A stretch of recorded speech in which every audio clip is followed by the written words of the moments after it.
everyone. I'm Jenny Montgomery. Thank you so much for joining us today. We're looking at foster children and parents as May is Foster Care Awareness Month. Foster parenting is when families provide temporary care for children who are unable to live with their biological parents for reasons such as neglect, abuse, or parental incarceration. And while that intervention is critical, a second challenge often comes when foster kids age out of the system. They face various challenges as they often lack the support systems and resources needed to transition successfully into adulthood. That can lead to homelessness, unemployment, and mental health issues. In South Carolina, nearly 4,000 kids are waiting for a foster home. Officials say the need is so crucial because this puts children in a family setting instead of a group home. Sometimes teens also, as they're getting older and possibly able to leave foster care, I think families are afraid that they've already made that decision to leave foster care and that they're not really going to be able to make as big of an impact on them as they could on a younger child. In Augusta, the Drumgoole Family Initiative is behind a project that will bring the city's first tiny home village to the site of a former city park. It would provide resources for kids aging out of the foster system to include financial planning and help entering school or the workforce. WJBF's Graham Lee reports. The project is now coming to life, but founder Jackson Drumgoole says it started 40 years ago when he saw several family members go through the foster care system as a kid. So as a teenager, I saw that suffering, and then throughout the years, I saw the level of abuse, the level of mental abuse, emotional abuse, sexual abuse in some cases, and I found out that they never recovered. That experience drove him to push this project forward. The $2.5 million project will have 25 tiny homes for children that are aging out of the foster care system. Commissioner Jordan Johnson helped get the city's tiny home ordinance passed. He says providing these houses for the children will also help the city's homeless problem. There's a substantial number of youth who fit this category, and I feel like it's our responsibility to a degree to provide quality housing for them, and not just foster youth, but veterans and teachers and firefighters and police officers, whoever needs the options for affordable housing.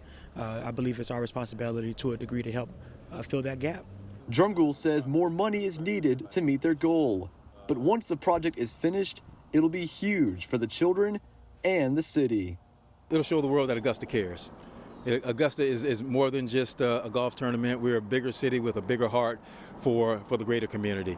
And we can work together. We can build bridges to brighter solutions and brighter future for everyone. I think that it tells a message that Augusta is serious about creating opportunities for affordable housing for whoever may need that option. And on April 16th, Augusta commissioners voted to approve construction. Drumgoole says they're set to break ground on the tiny home community this summer.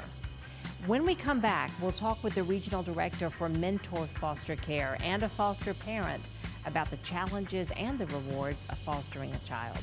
Don't go away. Today, there are more youth in need of loving foster homes than there are licensed foster homes to care for them. Mentor Foster Care has provided foster care services since 1980 with a core belief that children belong in families where they can get the love and support they need to thrive. And now Mentor Foster Care is seeking loving foster parents.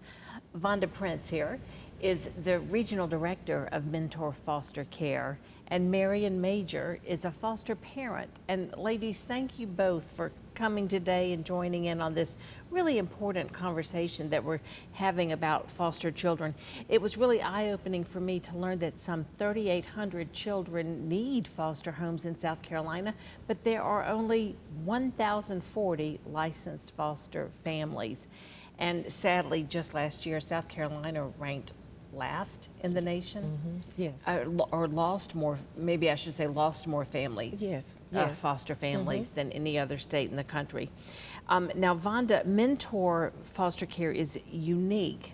The model is unique because it includes focusing on healing effects a loving family can have on a child who has experienced trauma or has other special mental health or physical needs. Is that right? That's right. So we feel like this model focuses on a loving relationship that a family can help provide a child who's experienced trauma.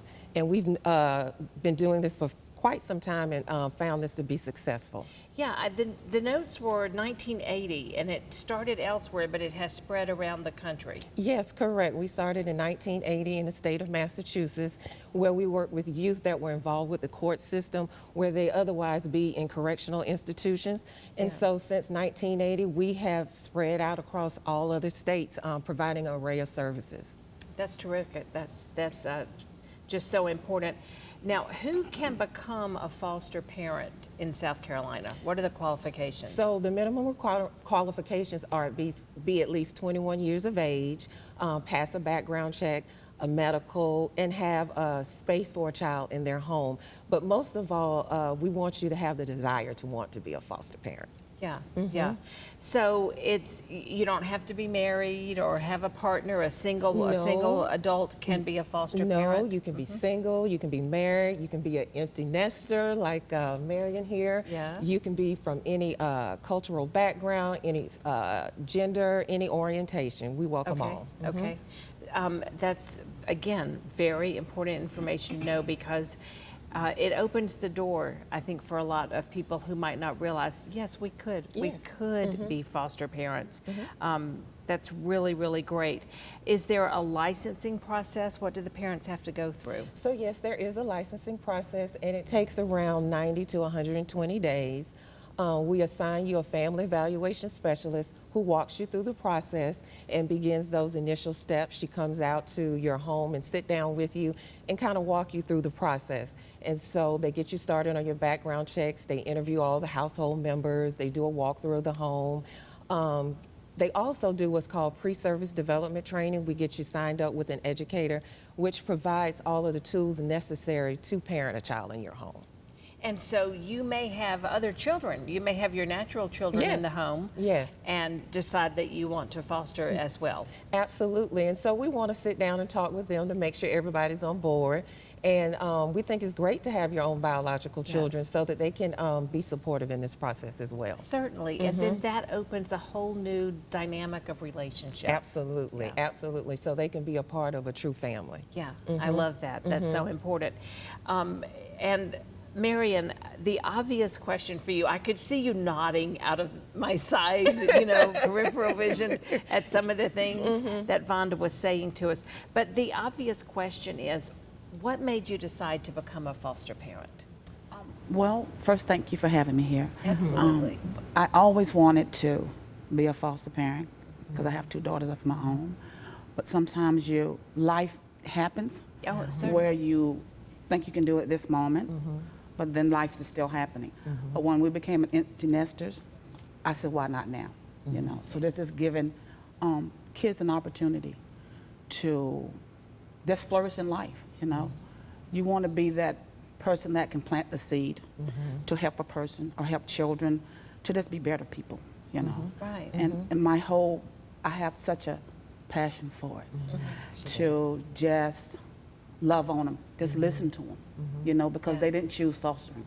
No. So I want to I hear their voice, I hear their heart.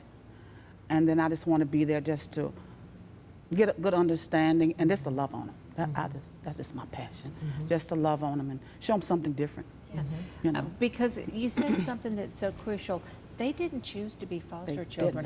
They are there because of actions that are totally unrelated to them. Exactly, exactly. And just to experience 2 lives coming together, because my life is different and their life is different. And how do we navigate through that? Just by listening to them and getting an understanding of just what they want to say. Just hear me, so I listen. I hear them. Every day I hear them. What I hear you saying too is that you have the love. You have the love to be a foster parent, and so much love to share. That's super. What do you find to be most enjoying? I mean, you've explained a lot about it. You're touching other lives and you're planting seeds. What about with your daughters? Did you say daughters? I your have daughters, yes. And who are out of the home now. Yes. How do they feel about you bringing in foster kids? Well, you know, with them, I'm always mom, and Yeah. it's hard to share mom, you know. But I've learned just from raising them, anytime there's a shift in my life, let's talk about it. Let's explain, let me tell you what's going to happen, what's going on. Tell me how you feel. They might not want to share, but once they know my passion, because just in my culture, we do it anyway.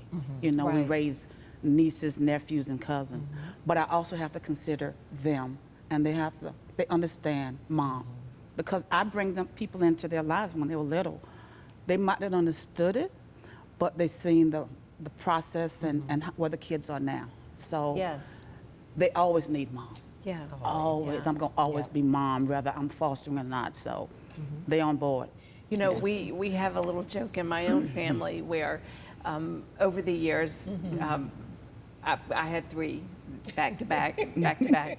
So especially during the teenage years, there were times when I would say that, you know, that I had orphans that were living with us because somebody's friend might be going through a rough patch and they'd live with us for a couple of months, you know, or whatever. Yes. And there was just sort of a revolving door of people that just wound up in and out of my home. Yes. And we in my family just referred to it as our orphans.